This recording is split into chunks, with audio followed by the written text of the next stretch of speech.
This video is co-presented by the Bolo app, where you can get your queries answered from various career experts including me who are present on the platform to help you all out. Download the Bolo app using the link given in the description below. Follow me on my profile, whose link is also given in the description box. Book one-on-one video sessions with me using the discount coupon given below. Thank you.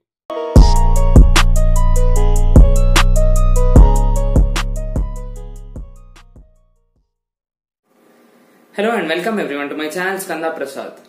So for all of you who are curious and commenting in the comment section that what are the subjects in the first year, many people message on Instagram too that how many subjects are there, etc, etc.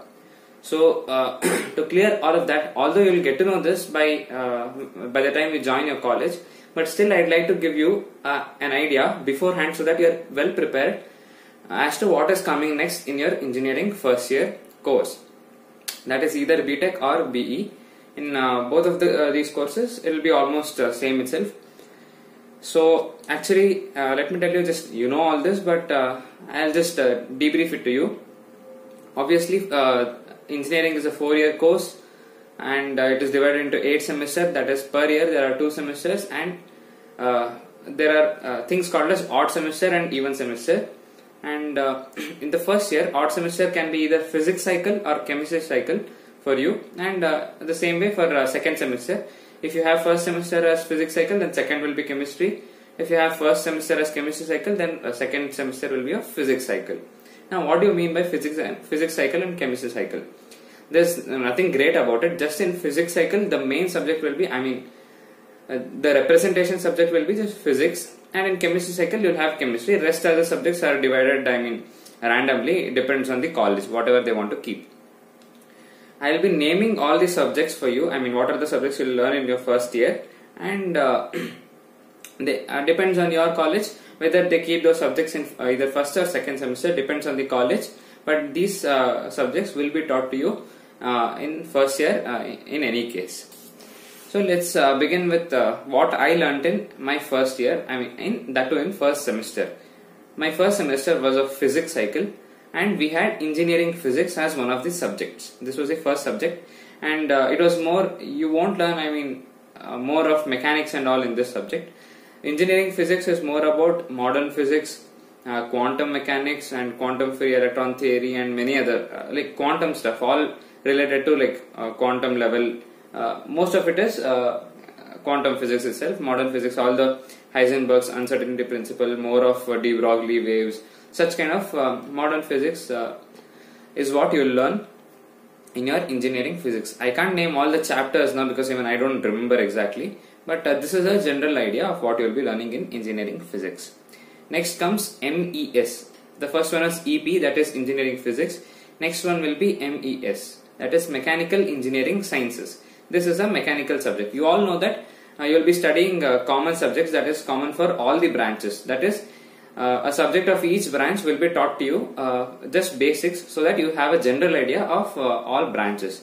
So this is MES, that is mechanical engineering sciences, in which you will be learning about turbines, IC engines. They will teach you, not so much in detail, but they'll be in pretty much detail itself.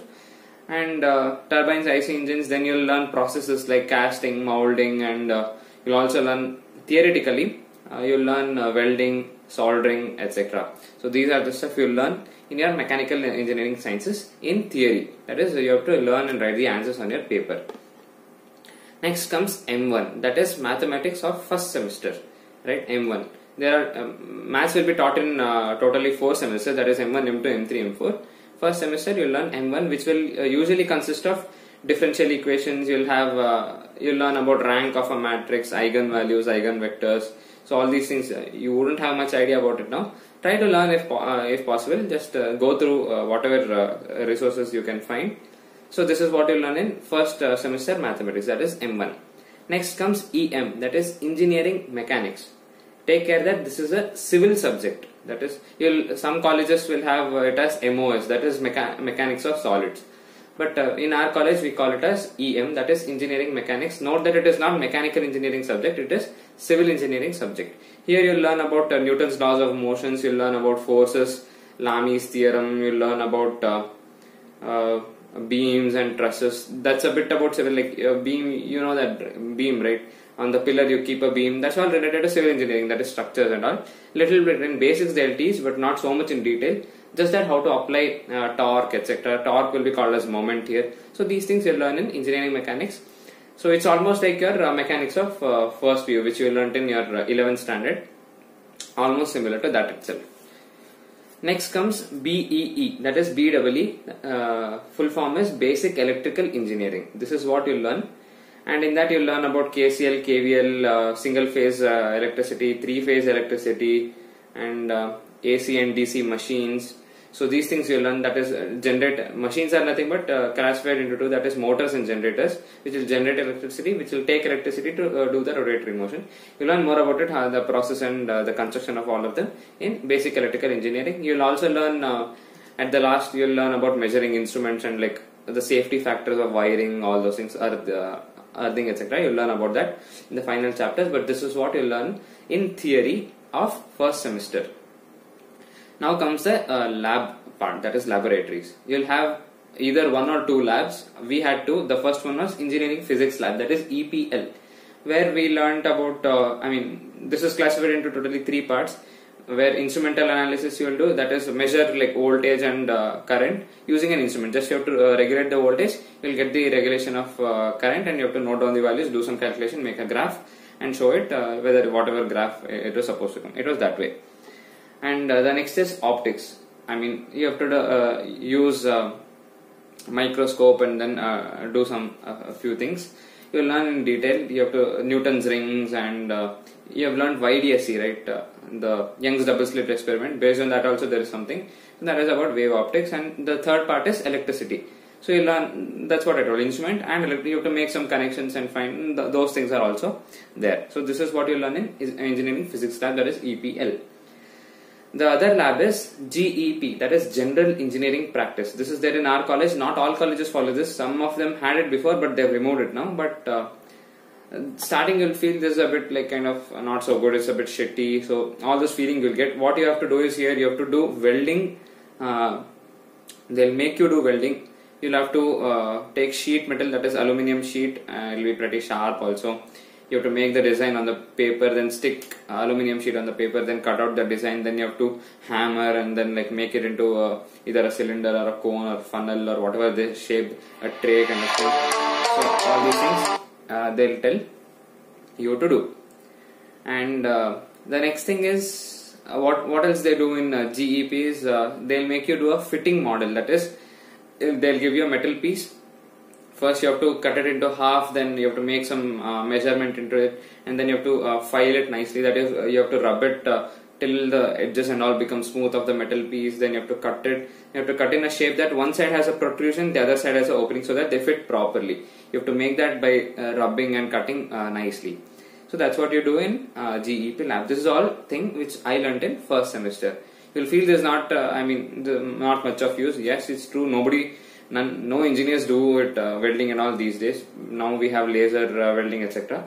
But just to give you a general practice of what engineering used to be a few years ago. That's what you learn in first semester. The second semester will consist of theory subjects. That will be, first thing is engineering chemistry, as it is called as chemistry cycle, where you learn more about actually it is more about physical chemistry, electrochemistry. You learn about water and how to analyze the hardness of water. All those things theoretically you learn about polymers, not what you little bit what you learned in 12th, but a little more like applications. Application level is more in engineering. You learn about engineering chemistry. Next thing is M2, that is mathematics of second semester. Here a bit of differential equations will be taught, Laplace transformations. You will learn about multiple integrals, that is double or triple integrals you will use to find out surface area as well as volume and stuff. So that will be in your mathematics too. Third thing is C programming. You will be taught C programming from basics. If your combination was PCMC in your 11th and 12th, you will not have much difficulty. Already you would know the concepts, but instead of C++, you will be doing it in C, which is almost same. If you are from biology background, don't worry. Everything is taught from basics. That is, what is a computer, what is a CPU. From basics, it will be taught what is memory, what is complete basics. So you don't have to worry at all. So you'll start learning programming from beginning itself. The fourth subject is EF, that is Electronics Fundamentals. Here you'll learn more about diodes, transistors, and then transistor circuits. There are two types of transistors. You'll learn about all of them. You will make circuits and find out the output. All those things you'll do, and plus last chapter will be about Boolean algebra. That is, if your PCMC combination, your first chapter in your 11th standard, second chapter I guess, that's what you'll learn, and it was there as well as in 12th also. You'll learn about the conversion, ones complement, twos complement, adding and subtracting of binary digits. These are all will be there in electronic fundamentals. This was all about theory. Now coming to lab part. Lab will consist of two labs. That is, one is CPL, that is C programming lab, where you will be just taken to your computer lab. You have to do the programming, get the output, show it to your teacher, and go out of the lab. That's it. That's just normal programming. All programs will be pretty easy itself. You don't have to worry at all. Next one is engineering chemistry lab, which is divided into two parts. I think usually in all colleges there will be totally 10 experiments, out of which 5 will be instrumentation analysis, 5 will be titration analysis. Instrumentation, it's almost like the same thing. You have to regulate something, you have to start putting acid into the base, and you have to see the voltage change, and then write it down, make a graph and show it. It's almost like that. That's pretty easy. The little bit tough part is about titration. If you understand it, it's very easy. You have to just know what happens in the titration. You'll do titration regarding hematite ore, how much iron will be present, what is the hardness of water present, temporary hardness, or this thing. You'll learn about calgon and all, right, in your 11th in hydrogen chapter. You'll do that in practical in your engineering chemistry lab. So this was all about your first year subjects. I hope I could give you a clear intuition of what first year B.Tech will consist of. So with this note, I'd like to thank all of you for watching this video, and don't forget to like, share and subscribe to my channel, and press the bell icon also, so that you get notified whenever I upload a new video. And finally, thanks a lot for watching this video. Thank you.